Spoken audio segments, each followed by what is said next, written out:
Saya kira konteksnya perlu lebih utuh ya, tapi kalau hanya melihat dari aspek lingkungan, memang kemudian ada beberapa yang perlu dilihat lebih detail gitu, Mbak Rahma. Jadi kalau kita lihat listriknya, ini kan diproduksi sebagian besar mungkin sekarang 65-70% dari batu bara begitu, Mbak Rahma.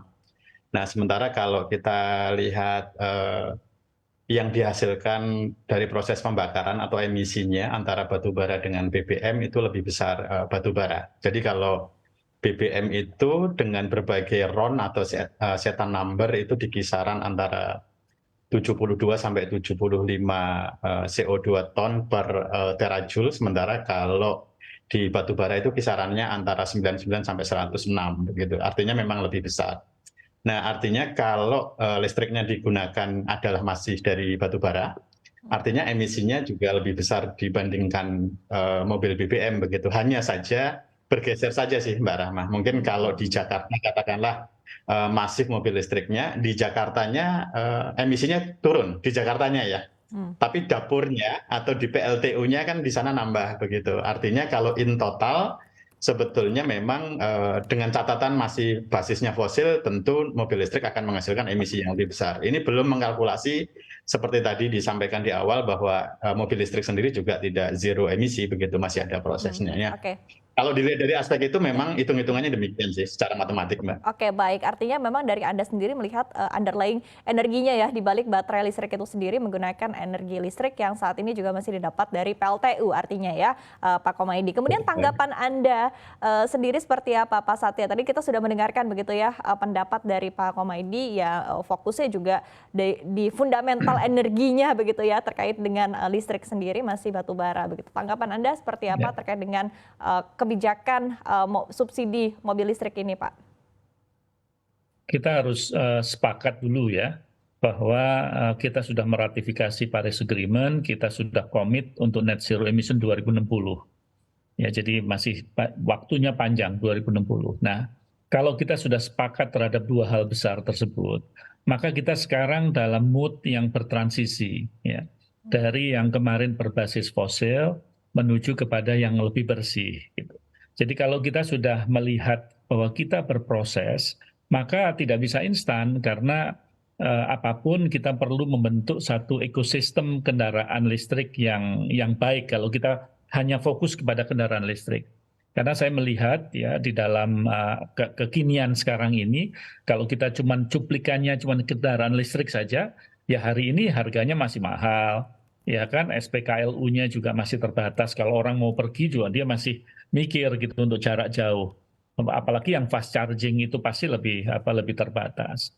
Limbahnya juga belum dikelola. Kalau nanti sudah battery base itu kan tentunya belum di ini. Jadi menurut saya mood kita hari ini masih belum kepada mengestablish environment daripada mobil listrik itu secara utuh. Jadi kalau tadi ada tanggapan bahwasanya mobil listrik kurang efisien, lantas masih mencemari, itu karena ekosistemnya memang masih belum ada. Nah, saya hanya ingin memberikan satu gambaran aja. Tadi Pak Komaydi sudah bagus memberikan pandangan tentang semuanya itu beremisi. Ya, jadi kalau kita melihat di dalam proses untuk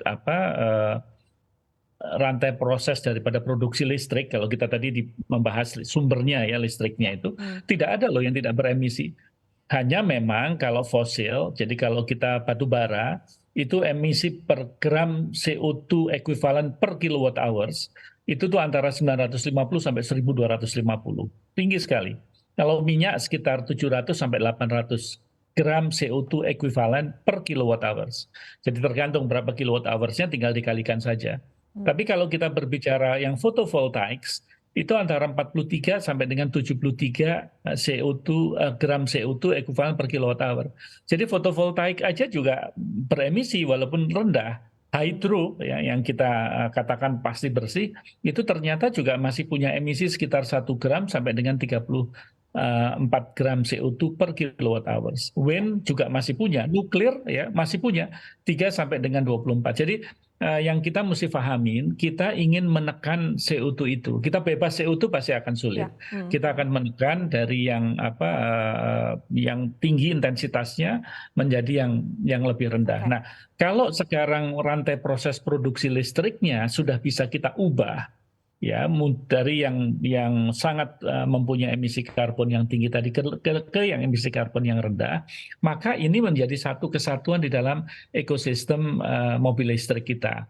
Ya, sehingga kalau sumber listriknya sudah agak bersih, maka kalau dia melakukan charging begitu yang menggunakan listrik yang relatif rantai proses produksi listriknya emisi CO2-nya rendah, ya dia berkontribusi untuk menekan. Kalau saya juga ingin memberikan satu gambaran di sini ya, kalau kita ngelihat di dunia ini kan ada namanya powertrain technology. Jadi yang ada di dalam mobil itu sudah mulai berubah gitu ya.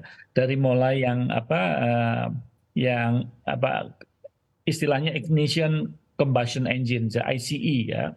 Kalau itu pasti ya, yang sekarang itu complicated di dalam satu mobil itu mesinnya macam-macam. Itu sudah trennya pasti akan turun kalau di dalam transisi energi dunia. Ya saya melihat bahwa ignition combustion engine itu akan turun sampai dengan tahun 2045. Yang naik apa? Yang naik adalah kalau saat ini kalau kita cuma ukur sampai kisaran 2030, 2035 itu hybrid electric vehicle, jadi yang campuran antara ICE dengan listrik itu dia naik walaupun trennya nanti akan turun. Yang agak stabil naiknya itu adalah rechargeable electric vehicles ya atau baterai electric vehicle. Itu cukup mempunyai satu tren yang naik. Jadi kita lihat harus secara utuh dan tidak tergesa-gesa ya karena kita lagi membangun infrastruktur dan juga ekosistem yang baik.